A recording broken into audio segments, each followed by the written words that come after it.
Les Koulam, vous savez que la paracha de Tetzavé, qui est donc la paracha, le texte que nous avons lu le Shabbat dernier, samedi dernier, qui démarre au verset 20 du chapitre 27, fait partie de ces parachiotes qui évoquent tant l'édification du tabernacle que la confection des vêtements qu'endossaient les prêtres.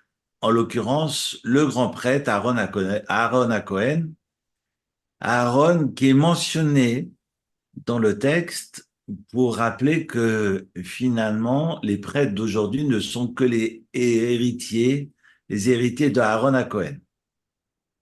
Non pas que l'on confectionne, que l'on raccommode, que l'on prépare des vêtements pour les prêtres, mais que l'on prépare des vêtements pour Aaron.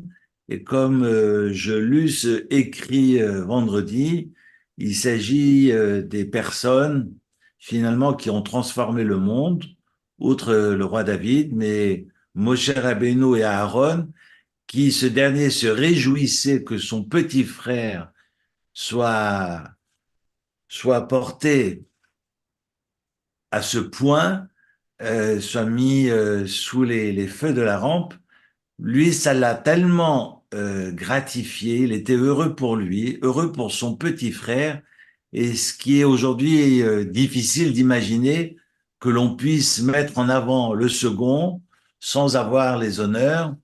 Évidemment, imaginez que les frères que le cadet, que les aînés d'aujourd'hui laissent la place aux petits frères, c'est pas monnaie courante. Et donc, il sera gratifié et il sera honoré de la place de grand prêtre Cohen Gadol, après que Moshe Rabbeinu, d'ailleurs, l'ait refusé, parce que il va dire au chapitre 4, donne cette mission à quelqu'un d'autre, et c'est marqué que le bon Dieu s'est mis en colère contre lui. C'est au chapitre 4, versets 13 et 14 de l'Exode. C'est au début du Sefer de Shemot. Et c'est à ce moment-là que il va inviter son frère Aaron à l'accompagner et que Moshe Rabbeinu va perdre, le mérite de devenir le premier prêtre d'Israël, d'être à la fois le berger et le premier prêtre d'Israël, qui est le rôle qui sera donc confié à son frère Aaron, à son grand frère Aaron, et Aaron, qui s'était réjoui pour lui, sera évidemment mis à l'honneur. Maintenant, ce qui est quand même curieux, et puis vous le savez, c'est que cette paracha de Tetzavé est la paracha généralement qui précède la fête de Purim. D'usage, enfin, généralement, tous les ans, à part cette année qui est une année embolismique, où nous avons lu le 43e chapitre d'Ézéchiel en guise de Haftarah, parce que généralement on procède à la lecture de l'Haftarah du Shabbat Zachor, parce que c'est le Shabbat qui précède la fête de Purim, où l'on va rappeler Amalek, qui était donc l'ancêtre de Haman, et on va on va apporter un caractère particulier à ce Shabbat qui est nommé généralement Shabbat Zachor, qui est donc le Shabbat qui précède systématiquement la fête de Purim. Ce fut le cas d'ailleurs, c'était Purim Katan vendredi et Shushan Purim Katan samedi. Et en fait, tous les ans, ce n'est pas Purim Katan, c'est Purim. Et le Shabbat Zachor tombe généralement autour de Tetzavé. Et on fait le lien, nos sages font le lien entre un Moshe qui disparaît. Et Aman a cru qu'il disparaissait totalement parce qu'effectivement, Moshe est mort le 7 Hadar et lorsque les dés tombent sur le mois de Hadar, Aman se frotte les mains en pensant, voilà, le sort joue pour moi et donc il s'avère que ce mois de Hadar connaît la disparition de Moshe et donc c'est exactement le mois qui convient pour décider l'extermination du peuple d'Israël. Ce que notre voyou ne savait pas, parce qu'il savait beaucoup, vu que nos sages enseignent que Haman servait chez Mordechai. Donc il étudiait. Généralement, ceux qui travaillent auprès d'un grand, d'un sage, connaît pratiquement Moi, je me souviens que au Marronnier, j'avais une responsable hôtelière qui maintenant est partie dans le sud de la France, mais qui avait pour l'habitude de séparer le lait et la viande chez elle à la maison. Et j'avais beau lui dire, mais t'as pas besoin, parce que tu n'es pas obligé d'être assujetti à ces lois complètement folles de la tradition juive. Elle me dit, non, mais moi, j'ai l'habitude. Maintenant, à force de tout séparer, vu que je suis responsable de l'hôtellerie, je pense que certains ou certaines se souviennent d'elle, Lucienne, et puis qui avait l'habitude de veiller à ce que tout soit bien séparé dans les cuisines. Quand on était à la rue Cavour, tant qu'elle me disait, ben, chez moi, je sépare tout. Parce que quand on prend l'habitude, on prend l'habitude. Alors imaginez un Haman qui a grandi dans les pattes de Mardochée, de Mordechai, ben, connaissait tout, savait tout. Pas seulement sur le plan pratico-pratique, hein, pas seulement au niveau des mitzvot, des us et coutumes, des rituels juifs, mais il avait une connaissance époustouflante, nous raconte le Talmud. Et donc, il va décider que le mois de Hadar, qui connaît la disparition de Moshe Rabbeinu, du prophète et maître Moshe, est idéal pour décider l'extermination du peuple d'Israël. Ce qu'il ne savait pas, c'est que c'était aussi le jour de sa naissance. Parce qu'il est mort le 7 Adar, mais il est aussi né le 7 Adar. Parce qu'à la fin du Deutéronome, quand on annonce qu'aujourd'hui, eh bien, j'arrive au terme de ma vie, dit Moshe, il est dans son chant du cygne, et puis il annonce qu'aujourd'hui, j'ai 120 ans. Pourquoi a-t-il besoin de préciser aujourd'hui? On sait qu'il a 120 ans. Non, aujourd'hui. Aujourd'hui, c'est le jour même de sa naissance pour que ces 120 années ne soient pas, soit finalement des années entières et pleines. Que même les heures, les minutes et les secondes propres à son jour de naissance soient également des jours et des heures et des secondes propres à son jour de disparition pour que ce soit vraiment totalement quittancé, qu'on ait réellement un cycle total, tant au niveau du temps, mais des années, de ces 120 années. D'ailleurs, on se réfère toujours aux 120 ans de Moshe Rabbeinu. On se souhaite à chaque anniversaire de vivre comme Moshe Rabbeinu, c'est-à-dire de vivre 120 ans. Et donc, ce qu'Aman ne savait pas, c'est qu'aujourd'hui, c'est aussi la naissance de Moshe Rabbeinu. Et donc, on a beau vouloir la disparition du Ham Israël, ce qu'on ne comprend pas, c'est que l'Ham Israël, et là on est dans l'irrationnel, décidé par le Très-Haut, que finalement,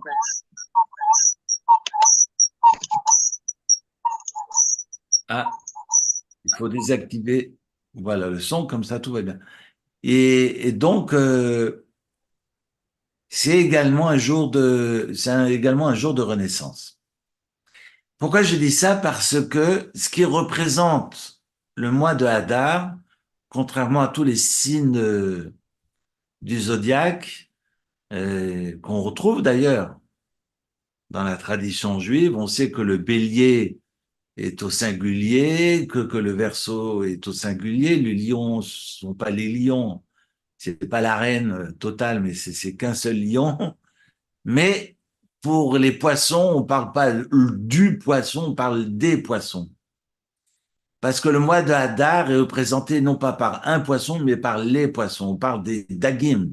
V'yidgou larov bekerev haaretz, v'yidgou larov bekerev haaretz. C'est dans la prière du soir d'Amalach HaGoel.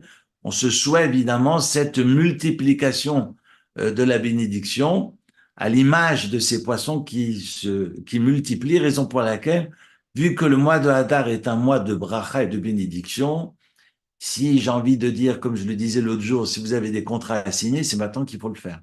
Mais de surcroît, ce n'est pas 30 jours de bracha que l'on a, c'est 60 jours. Vu qu'on est sur une année embolismique, et donc ce n'est pas 30 jours de bénédiction, mais 60 jours de bénédiction.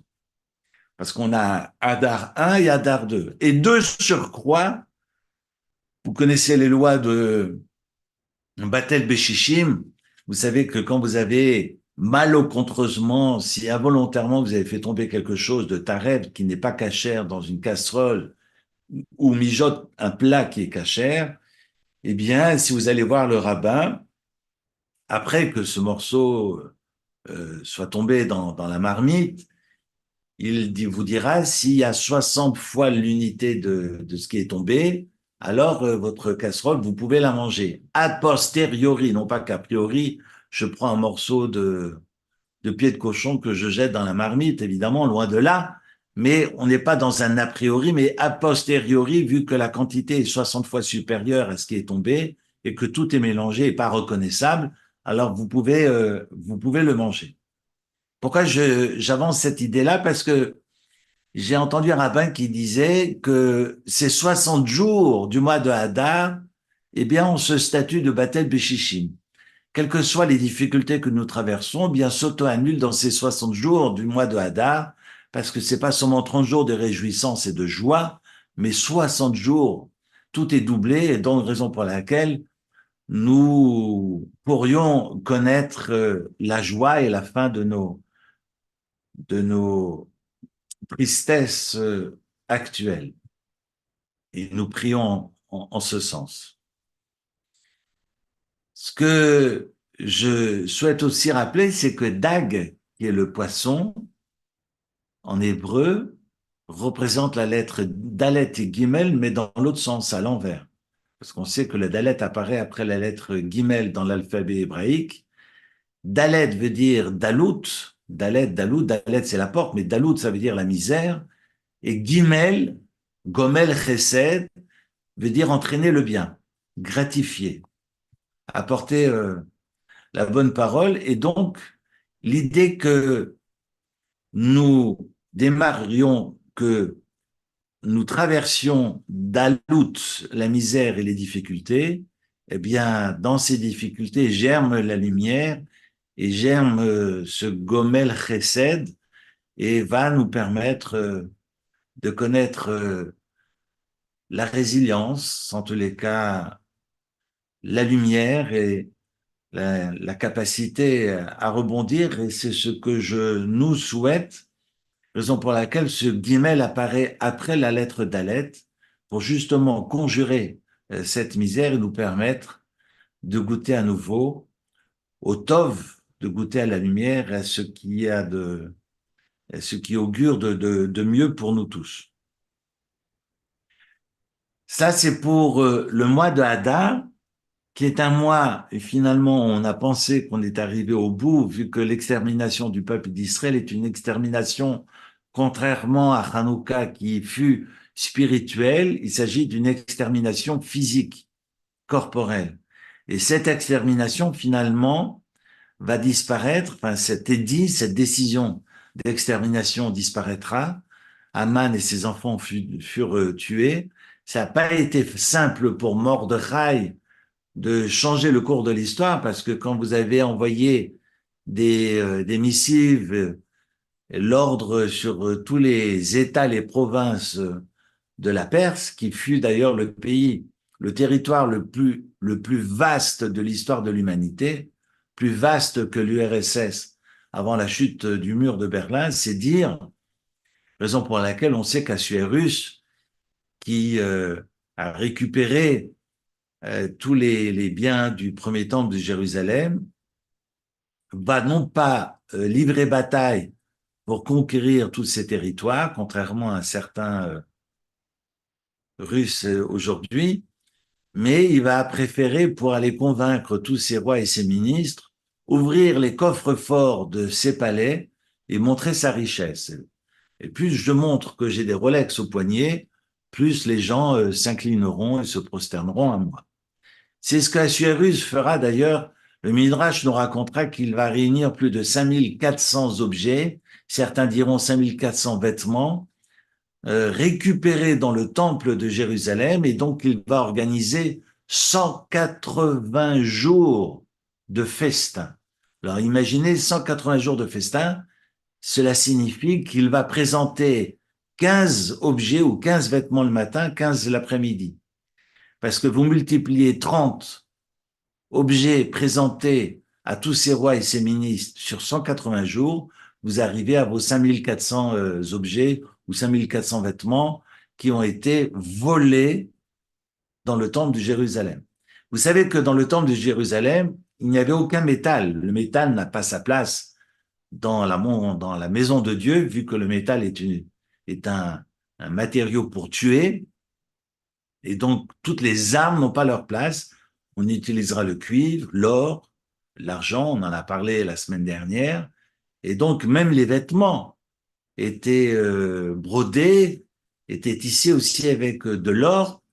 C'est dire la fortune que les Babyloniens ont récupérée en brûlant le temple. Ils vont tout prendre avec eux et ce sera récupéré ensuite par la Perse.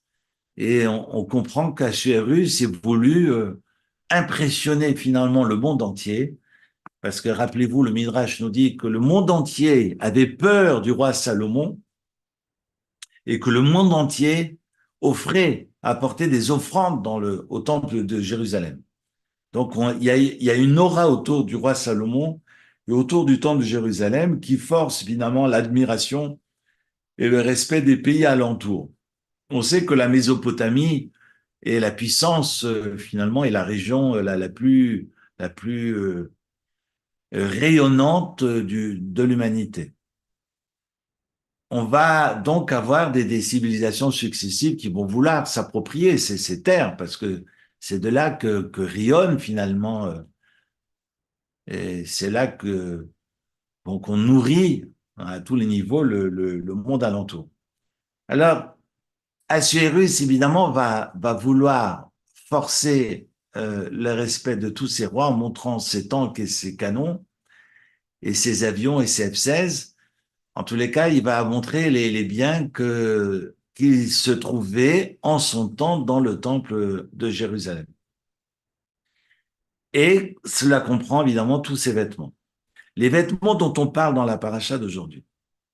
Maintenant, ce que le Midrash nous rappelle, c'est que Moshe Rabbeinu n'apparaît pas. On sait que Moshe Rabbeinu avait plusieurs noms, nous raconte le Midrash. Je les ai notés. Moshe Rabbeinu, Moshe avait 10 noms d'après le Midrash. Il s'appelait Yered, il s'appelait Avigdor. Avigdor, ça vient du mot Geder, c'est la barrière. Parce qu'il mettait des barrières, des gdarim de précaution aux lois de la Torah pour que nous évitions de transgresser la Torah.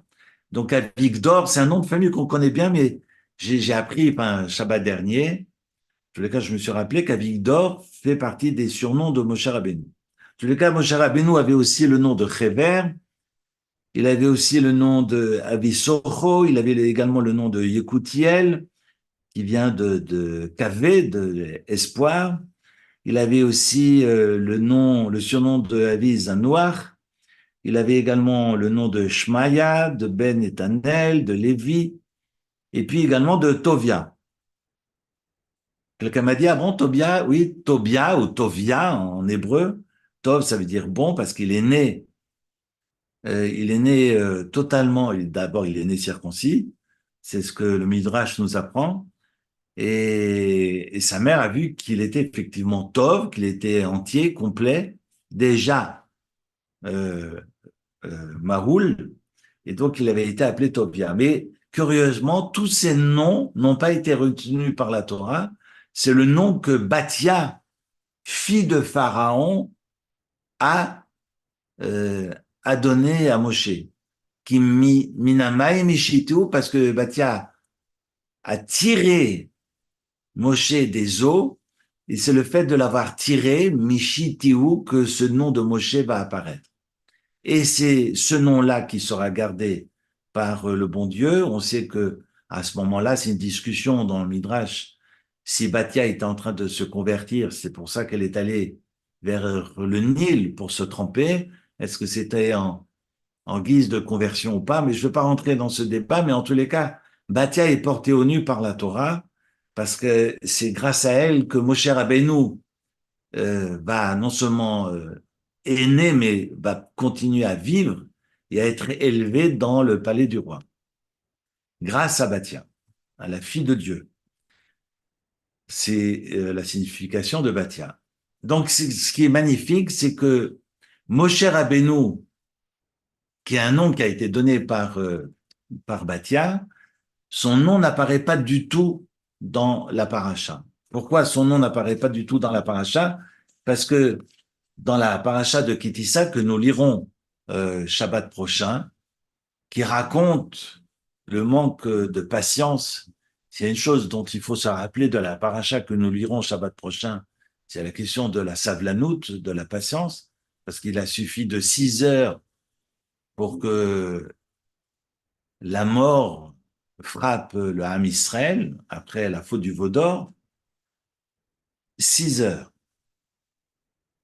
Et c'est vrai que moi, c'est mon problème, et c'est le problème, je pense, de nous toutes et nous tous, c'est ce qu'on arrive à accepter que, voilà, ne pas brûler les étapes et puis de patienter, d'apprendre à prendre le temps pour accepter et valider ce que nous vivons, ce qui n'est pas simple, raison pour laquelle on nous rappelle chaque année à travers cette paracha de Kitissa combien il est important cette savlanout, cette patience, le rapport au temps.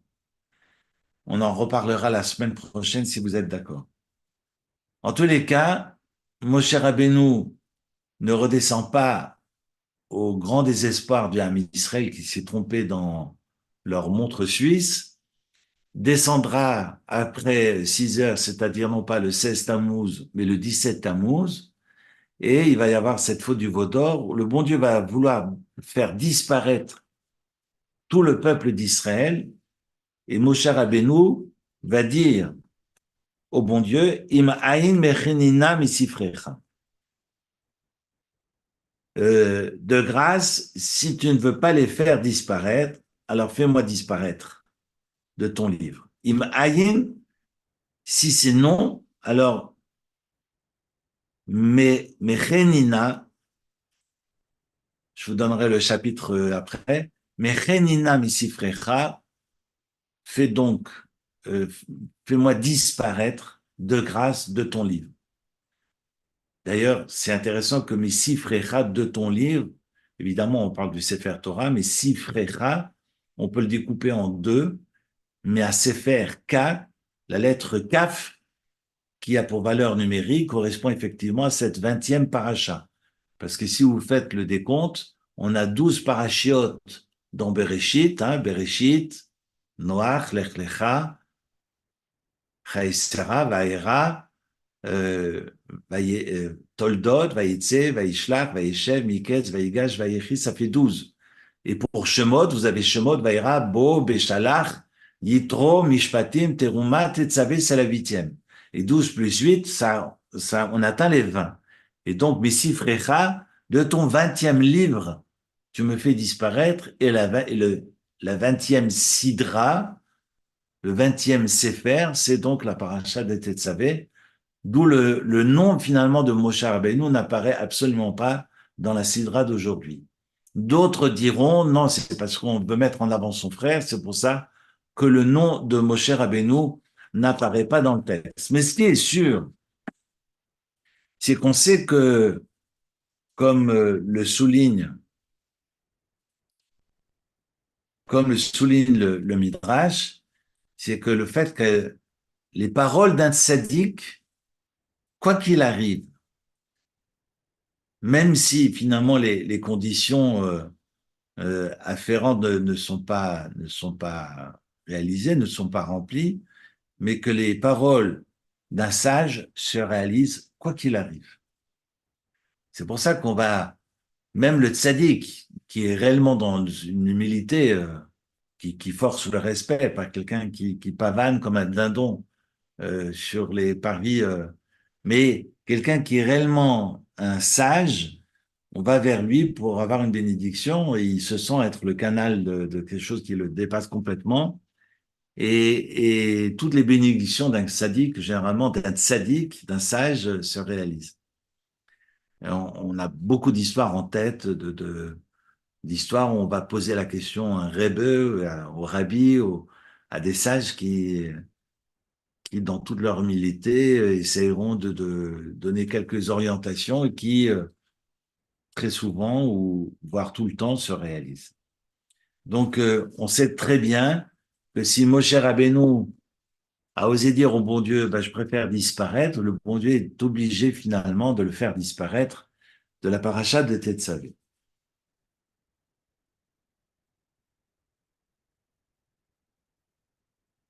Notre paracha de Tetzavé évoque donc les vêtements qu'endossaient euh, les prêtres, et on a dans cette paracha de Tetzavé, j'aimerais juste m'arrêter, si vous êtes d'accord, sur les vêtements, non pas sur les pierres de ce qu'on appelle Orim et Tumim, mais sur ces 8 vêtements, ce qu'on appelle les Chavod ou le Tifaret, 2 types de gloire, une manière dont on glorifie le bon Dieu. On sait que le prêtre, ce qu'on appelle un Kohen Hédiot, c'est-à-dire un simple Kohen avec 4 vêtements blancs, faits de lin, et que le Kohen Gadol, qui était au-dessus, donc le grand prêtre, en la personne de Aaron, avait 4 vêtements supplémentaires. Et on sait que chaque vêtement, évidemment, n'est pas anodin. J'ai passé le Shabbat à essayer de comprendre même les pierres de Horib et Tumim du pectoral, mais ça mérite d'abord que je termine de tout comprendre pour pouvoir le partager avec vous. Mais j'aimerais juste m'arrêter sur les vêtements, que je trouve ce que le Midrash nous apporte fort intéressant. Le Kohen, ce qu'on appelle Kohen Hédiot, ça veut dire le simple Kohen. Ces vêtements, il y en avait 4, étaient le kétonet, ce qu'on appelle la tunique longue. Rappelez-vous que Cotonette Passim, c'était la tunique multicolore de Joseph. Et chaque vêtement doit répondre à une expiation. Et vous allez comprendre lesquelles. D'abord, le cotonette, la tunique longue que l'on mentionne au début de la paracha de Tetzavé. Ensuite, Mirnasaim, ce sont ce que j'appelle, ce que le texte appelle les caleçons, mais ce sont les pantalons. Ensuite, Avnet. Avnet, c'est la ceinture qui avait 120 coudées. Et puis, Mikbat, le turban. Alors, ce turban, évidemment, un peu comme la rouelle, avait une pointe.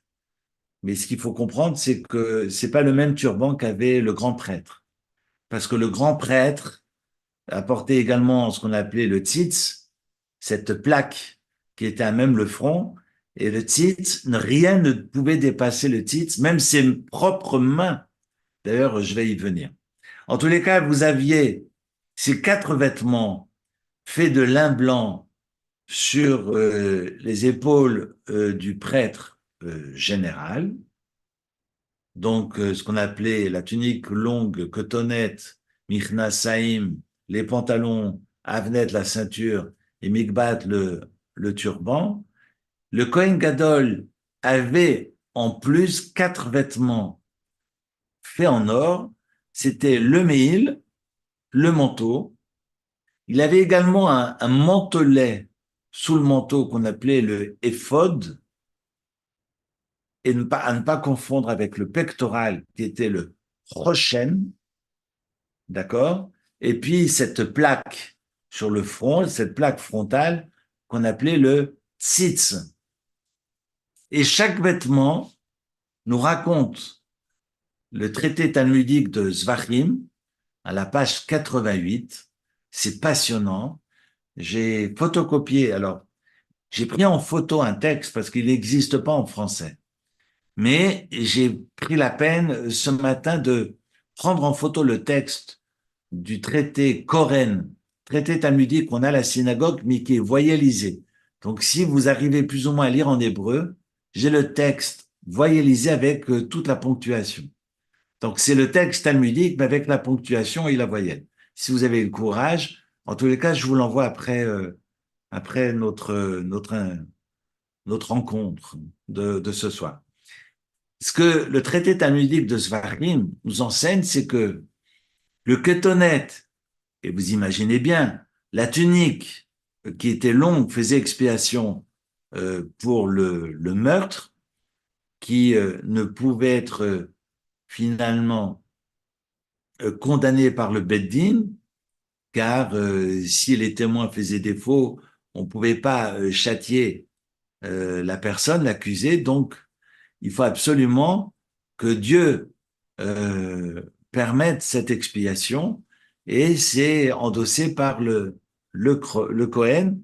On voit bien, d'ailleurs, c'est dans le traité talmudique de Megillah, de Makot, on sait bien que vous aviez le Cohen dans la faute dont on ne connaît pas l'auteur à propos de ce halal, de ce cadavre à la fin de Shoftim, à la fin du Deutéronome, on va avancer dans le texte talmudique que c'est le grand prêtre qui est responsable de l'enfermement de ces assassins, entre guillemets, qui ont tué involontairement dans leur enfermement dans ces villes de refuge. Enfermement, c'est pas des prisons, mais parce mais ils sont obligés d'y demeurer jusqu'à la mort du grand prêtre. Certains diront, mais pourquoi le grand prêtre serait responsable d'une mort qu'ils n'ont ni vue ni connue, mais sont finalement, euh, j'allais dire, porteurs de tous les crimes commis dans ce territoire, dans Eretz Israël.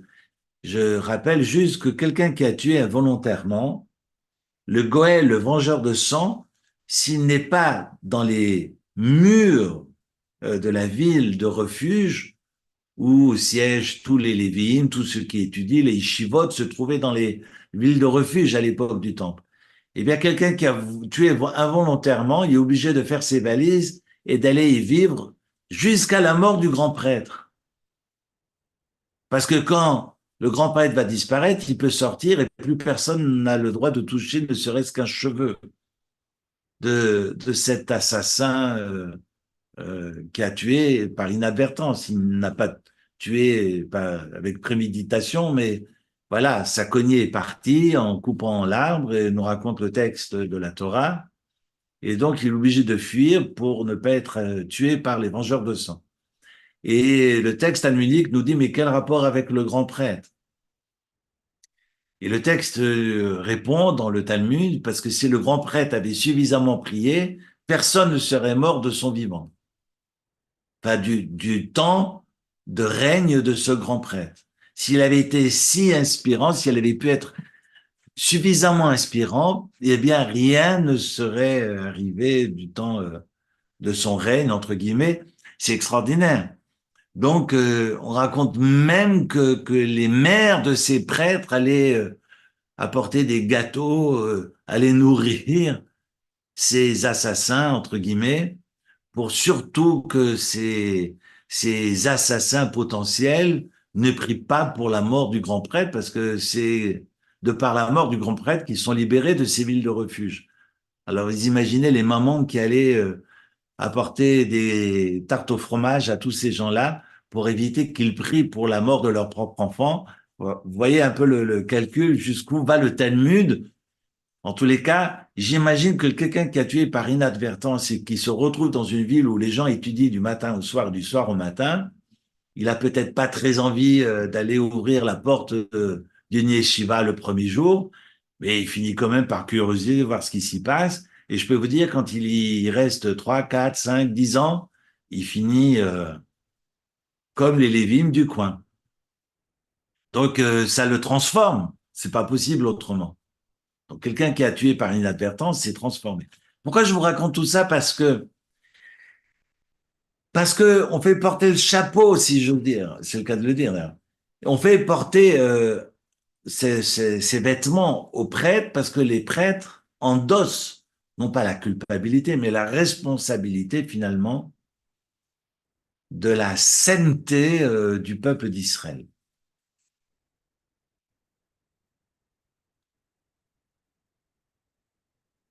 Rappelez-vous, rappelez-vous aussi que c'est c'est aussi ce péché-là spécifique dont on parle pour la tunique de Joseph qui a été trempée dans le sang, et Jacob qui ne voulait sortir du deuil parce qu'il ne savait pas si son fils était réellement mort ou pas. Et c'est ce cotonnet trempé dans le sang qui a semé finalement 22 ans de désarroi, qui a jeté Jacob dans la tristesse sur une période si longue. Donc le cotonnet vient expier le crime. Ensuite, Mirnasaim. Vous imaginez que ces pantalons font expiation pour toutes les immoralités ou pour l'immoralité. Ensuite, ce qu'on appelle mitznefet ou migbaat, le turban, c'est pour expier l'arrogance. Et c'est pas pour rien que c'est sur la tête, parce que c'est la tête. On raconte le traité de Zvachim, on a cette coiffure qui ceint la tête du prêtre pour éviter qu'il mette, qu'il lève la tête trop haute et qu'il regarde les gens de très haut. Donc ça l'oblige à s'incliner, en tous les cas, à faire preuve d'humilité. Intéressant qu'on pense à la coiffure pour l'humilité. Je sais pas, ça me fait réfléchir en même temps que je vous parle. Et puis, l'avnet. Alors, avnet, c'était porté sur le cœur. Et ce turban, cette ceinture, enfin, c'est comme un turban parce que c'est long. Il y avait 32 amotes. Donc, ça fait effectivement, j'ai dit 32, j'ai dit 120.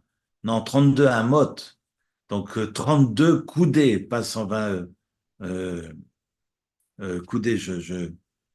Ma langue se fourchait tout à l'heure. On a 32 coudées.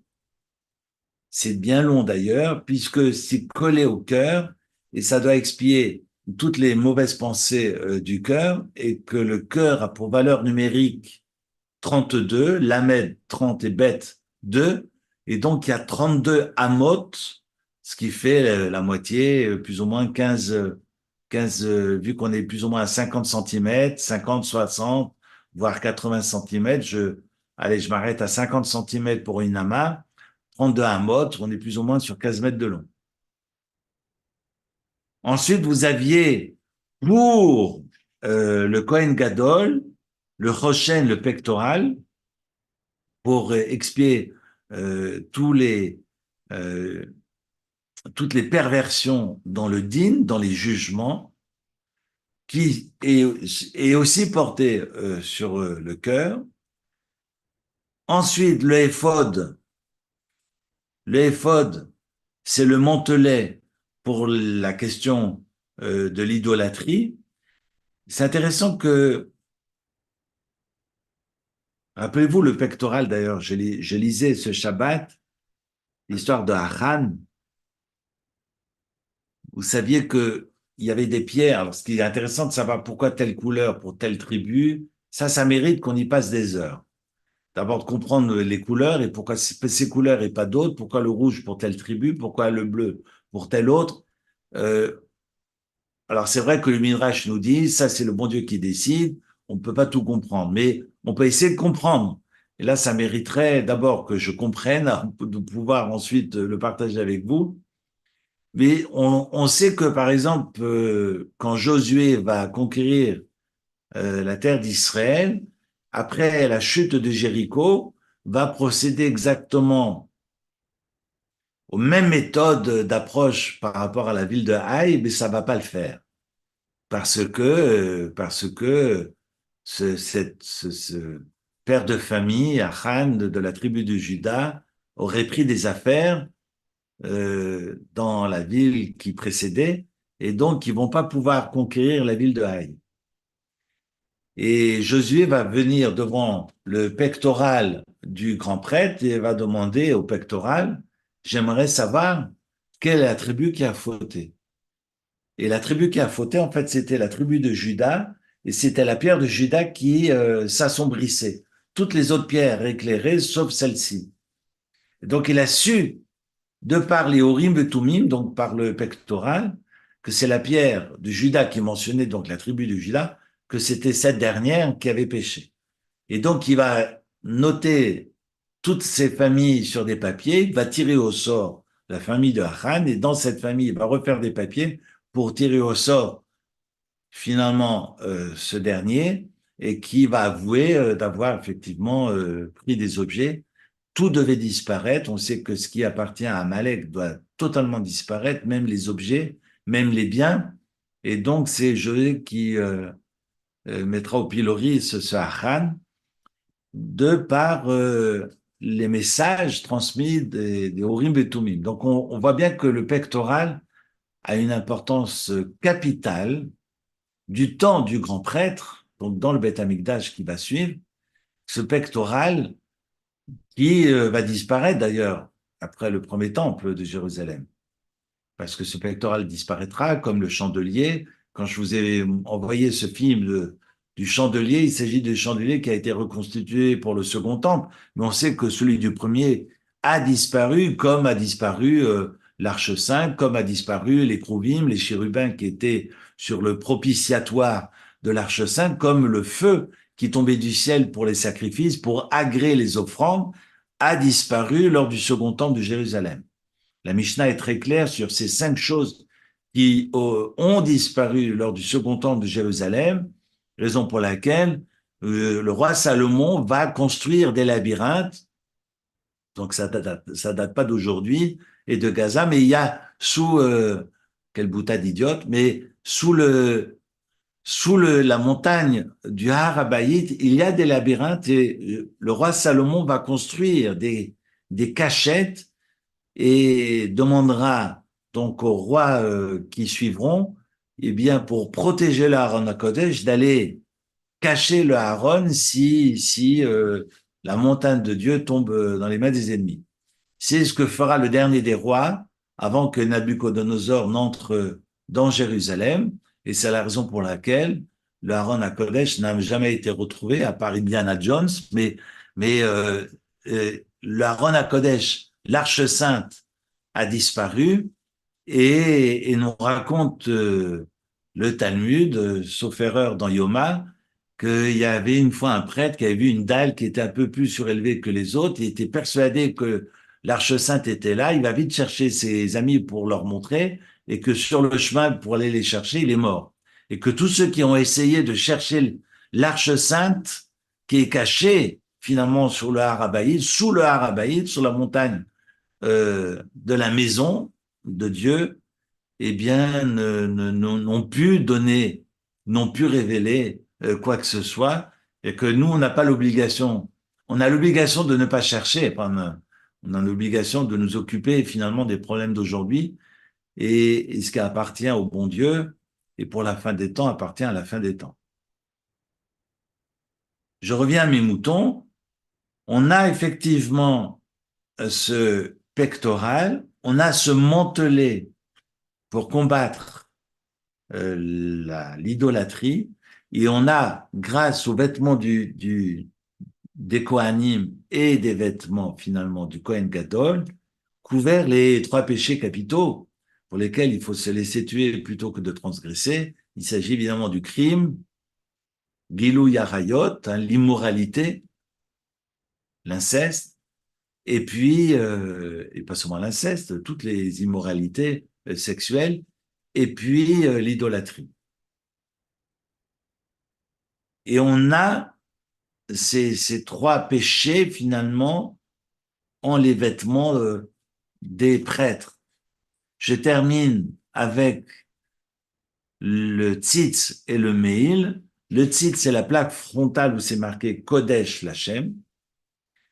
Et ce tzitz, qui était porté au front, expiait ce qu'on appelait, nous dit le Talmud dans Zvachim, la chutzpah. Mais la chutzpah, c'est pas l'audace, c'est l'effronterie. Faut pas confondre le culot, l'effronterie avec l'audace. Parce que l'audace, on en a besoin pour avancer. Le culot, c'est l'orgueil surdimensionné. C'est l'ego qui déborde et qui dégouline de partout. C'est ce que le prophète Jérémie note dans le traité talmudique de cette Isha Zona, cette femme de mauvaise vie. Et, et certains diront, c'est à la fois cette effronterie, mais également le blasphème. On est sur une expiation qui est forte et qui est représentée par le tzitz que portait le Kohen Gadol sur son front. Raison pour laquelle rien ne peut aller au-delà, physiquement, hein, je parle, hein, au-delà du tzitz. Donc, lorsque le prêtre levait les mains, il ne pouvait pas lever les mains au-dessus du tzitz. C'est pour ça aussi que les Kohanim, lorsqu'ils font leur bénédiction à la synagogue, ils se couvrent du talit, tendent leurs mains, mais les mains ne peuvent pas aller au-dessus de la tête. Ça doit rester au niveau de la tête. C'est intéressant. Lorsqu'on va écouter, on assiste à la bénédiction, d'ailleurs on ne peut pas les voir, on n'a pas le droit de regarder. Mais quand on assiste à la bénédiction des Kohanim, on leur dit merci d'ailleurs, parce que c'est pas eux qui nous bénissent, c'est le bon Dieu qui nous bénit à travers eux. Ça aussi, il faut le comprendre. Donc, il y a une obligation d'aller dire merci après ce Duchan, qu'on appelle en hébreu donc la bénédiction des prêtres, lors des fêtes, des grandes fêtes. Alors, je sais qu'en Israël, le Duchan a lieu tous les jours de la semaine, Shabbat compris. Les Sfardim font ça le Shabbat et les Ashkenazes ne font le Duchan que seulement lors des fêtes de pèlerinage, quand ça ne tombe pas Shabbat. Donc, on est avare en bénédiction peut-être, mais voilà que il faut rappeler aussi, vu que je ne peux pas mettre mes mains au-dessus de ma tête, donc je ne peux pas les rafistoler un chandelier et les mèches qui sont surélevées, je suis obligé de mettre un escabeau au pied de la menorah, au pied du chandelier, et je parle non pas de nos chandeliers à nous, je parle du temple. C'est-à-dire que devant le chandelier, en or, il y avait effectivement des marches pour que le Kohen puisse monter, moucher ses mèches et arranger finalement tous ses godets et allumer. Donc il était d'ailleurs plus important de préparer le godet plutôt que d'allumer. N'importe qui peut allumer, mais de préparer le godet appartient au Kohanim. Comme quoi, l'éducation est très importante. Après, que quelqu'un vienne allumer, on s'en fout. Ce qui est important, c'est que la préparation, le godet, qu'il soit bien propre, qu'il soit prêt à l'allumage, soit réalisé par les grands. Hein, ça fait penser à la question de la pédagogie aujourd'hui. Bon, enfin bref, on parlera d'éducation un autre jour. Mais voilà que on a ces escaliers devant le chandelier pour que le prêtre, lorsqu'il prépare finalement la menorah, ses mains n'aillent pas au-dessus du tzitz. Extraordinaire. Et je termine, comme le fait d'ailleurs le Talmud, c'est magistral, le Talmud nous dit, le Me'il vient pardonner le Lashon Hara. Le manteau, intéressant, le manteau, parce que le manteau, c'est ce qui couvre, hein, c'est l'apparence, c'est le paraître.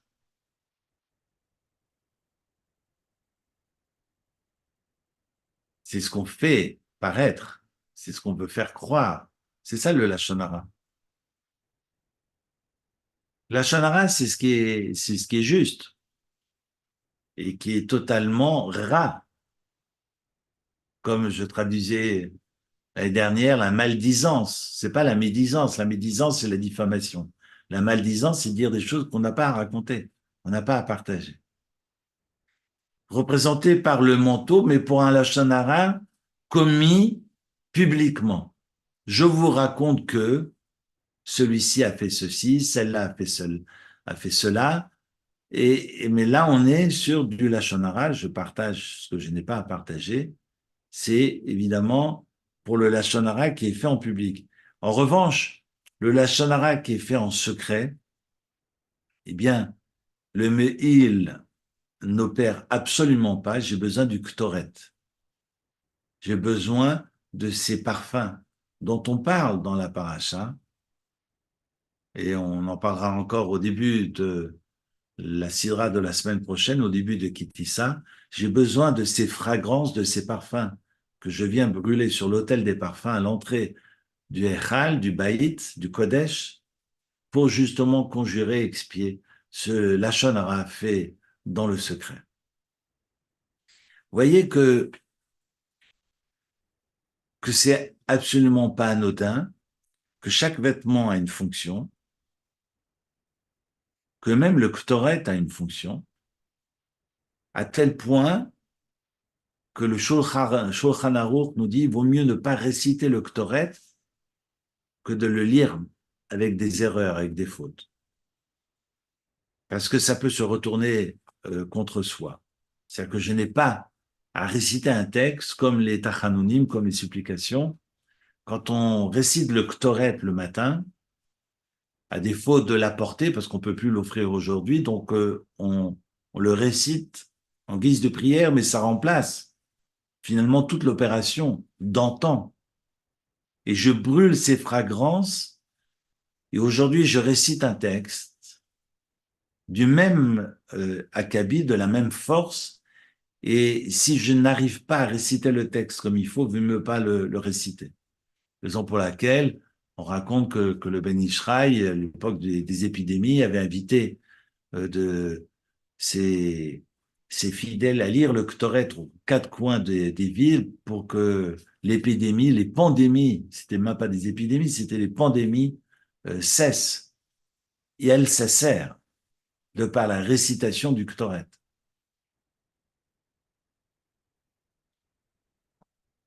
J'ai envie encore, vu qu'il est 9 heures, j'ai partagé, l'histoire du Shamir, mais je le ferai la semaine prochaine.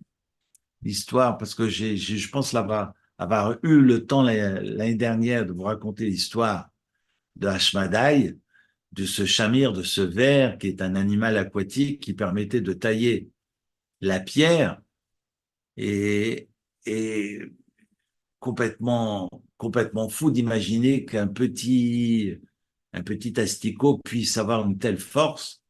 Quand vous voyez la taille des pierres, qui a non pas sur le mur des lamentations, mais quand vous rentrez dans la caverne, enfin, quand vous entrez dans la mara qui est sur votre gauche et vous voyez la taille des pierres, vous dites, mais comment c'est arrivé jusqu'ici? Alors là, on est évidemment sur une enceinte érigée par Hérode, mais je parle de l'époque du roi Salomon. Eh bien, le roi Salomon a utilisé le shamir, cet animal, ce ver, pour tailler les pierres. Je vous raconterai une histoire parce qu'il me faut au moins 1 heure la semaine prochaine pour vous la raconter. Je vous la raconterai avec l'histoire de la faute du veau d'or, si vous êtes d'accord. Je terminerai avec un joli texte que j'ai lu cette semaine du Rav Sachs, qui raconte la différence finalement entre, entre Moshe Rabbeinu et Aaron, qui sont complémentaires. La complémentarité du prophète et du prêtre.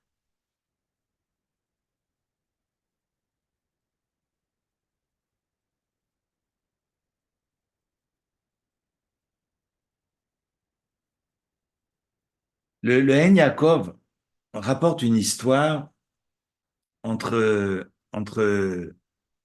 trois sages, dont Ben Zoma, qui fait partie de ces des contemporains de Rabbi Akiva, qui réfléchissaient sur quel est le texte qui est le grand principe de la vie. On sait que Rabbi Akiva clamait haut et fort, Va'afta l'reacha kamocha, Zeklal Gadol Batora, dans le Talmud de Jérusalem. C'est rapporté dans le Talmud de Jérusalem que finalement, d'aimer son prochain comme soi-même, c'est le principe de la vie. Et qu'il y a une discussion talmudique, c'est rapporté par le Hein Yaakov, je vous donnerai les références le cas échéant. Et puis, le Rav Sachs a eu plaisir à reprendre finalement ce texte du Hein Yaakov, qui met l'accent sur toutes les agadotes, c'est-à-dire tous les récits, non pas halachiques, mais tous les récits agadiques du Talmud. Et donc, on a ce contemporain de Rabbi Akiva qui nous dit non, Il y a aussi un verset peut-être plus important que aimer son prochain comme soi-même, qui est beaucoup plus essentiel, c'est le credo, ce qu'on appelle Shema Israël, Hashem Elokeinu, Hashem Echad. Un ami à lui, il dit non, il y a un autre verset encore plus grand, c'est celui qui est donc clamé par Rabbi Akiva d'aimer son prochain comme soi-même, du Lévitique chapitre 19. Et vient ensuite Ben Pazi qui dit non, il y a plus grand encore que Shema Israël et Ve'aftar le'eracha kamocha. En principe de vie, c'est le verset des Nombres, au chapitre 28, verset 4, où il est marqué et tu prépareras un tamis, tu prépareras un agneau le matin et un autre vers le soir. Le fait d'apporter une offrande le matin et le fait d'apporter une offrande le soir, finalement, est plus grand que ce que vous avanciez. Et ce verset du chapitre 28, d'après Ben Pazi, est d'autant plus important, et d'ailleurs, le texte dira que Ben Pazi a raison, que la loi va selon son avis, parce qu'on est sur du concret, et c'est peut-être là que je voulais m'arrêter, c'est repris par le Rav Sachs magnifiquement, que finalement la religion juive est la religion de l'acte, des actes. Quand on disait il y a 15 jours, Naaseh Venishma, nous allons faire et nous comprendrons, il y a peut-être dans le faire, finalement, tous les ingrédients pour comprendre. C'est que je fais pour pouvoir comprendre. C'est pas je fais puis je comprendrai si je trouve un moment ultérieurement. Non, c'est le faire permet de dégager du sens. Et qu'il y a dans l'agir, j'ai partagé cet après-midi une analyse, mais c'était plus sur la psychodynamique du travail, pour ceux qui aiment la psychologie du travail. Dans la psychodynamique du travail, on étudie la différence entre le prescrit et le réel, et avec toute cette métisse développée, on se rend compte que finalement, ce que la personne fait dans son agir, eh bien, il y met de son sens, et que ce que la personne agit, est plus important que tous les prescrits réunis. Et qu'il y a dans ce décalage quelque chose de personnalisé et qui fait toute la richesse finalement euh, de la personne. Et finalement, c'est ce que l'analyse dans la psychodynamique du travail va mettre en avant. Eh bien, je dirais la même chose. Non pas qu'il y a une différence, il y a un décalage forcé entre le prescrit et le réel dans la Torah, mais c'est que il y a dans l'action toute la quintessence, je dirais, de la émouna, de la foi juive. Et ce sont les prêtres. Ce sont les prêtres qui ont pour tâche d'allumer le feu et de permettre à ce que ce feu puisse durer dans le temps. Et j'ai envie de dire, comme le Rav Sachs le souligne, Moshe doit allumer le feu de l'âme du peuple d'Israël, et Aaron, son frère, a pour mission d'entretenir celle-ci et de permettre, dans son entretien, de la transformer en une lumière éternelle. Finalement, c'est Moshe qui donne la vision, qui montre, comme on dit en philosophie, qui montre l'horizon, et puis c'est le prêtre qui nous apprend à agir, et c'est à travers cette pratique que cette mission peut être atteinte et pas autrement. J'ai besoin des prêtres et non pas des prophètes qui sont non pas des épiphénomènes, mais qui interviennent seulement sur un moment précis pour nous rappeler à l'ordre, mais n'interviennent pas pour permettre à la flamme de durer dans le temps. Et c'est peut-être ça toute la différence, nous enseigne Rav Saks, entre le Navi et le Kohen. Le Navi n'a pas pour préoccupation de permettre à cette flamme de demeurer éternelle. C'est le travail du Kohen. Mais comment? Ben, à travers l'action. Quand on arrive à s'inscrire dans l'acte, dans l'agir, eh bien, cette vision à laquelle on aspire, qui est donc projetée par Moshe Rabbeinu, eh bien, on autorise, on permet cette éternité. Et j'ai envie de vous lire juste un passage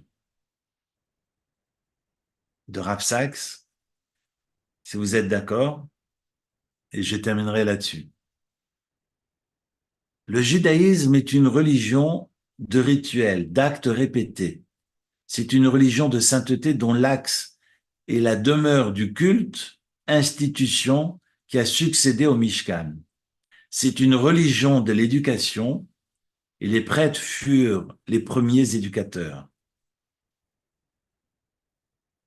Toutes les grandes réalisations des rois d'Israël et l'ardente ferveur morale des prophètes n'auraient pas été possibles sans la constance et le dévouement des prêtres.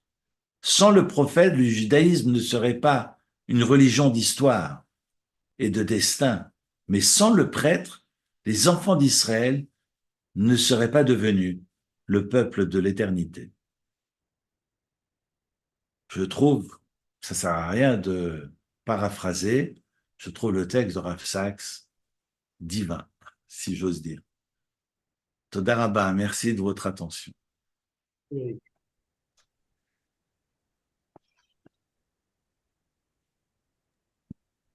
Merci infiniment. Merci beaucoup. Merci Merci. beaucoup. Merci. Bonne soirée tout le monde. Toda Rabba. Bonne semaine. Merci. Un grand merci, Eric. Merci Eric. Semaine. Il y aurait possibilité que tu nous fasses une photo du texte et que tu nous l'envoies sur WhatsApp. Oui, je vous l'envoie tout de suite. Parce qu'elle est belle, hein. Elle est très belle. Merci, Sandra. Merci à vous. Merci. À très bientôt. Bonne À la soirée. bientôt. Merci beaucoup.